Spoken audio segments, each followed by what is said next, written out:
Assalamu alaikum everyone, this is Mohamed talking to you again about the positions of the letter Gim. Whoa, stop it right there. Gim or Jim? Well, that's the point. In the Quran, we don't say anything but Jim, Jim, Jim.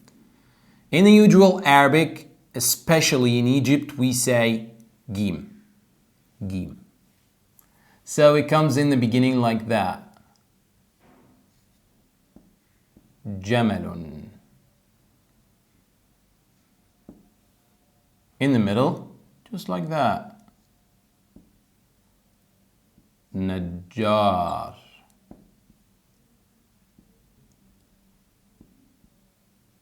At the end, it could come solo like this.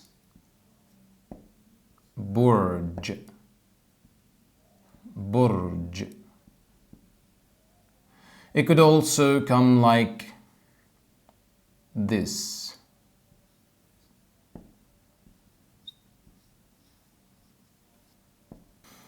So let's read them again. Jamal, Najjar, Burj, Mahlaj.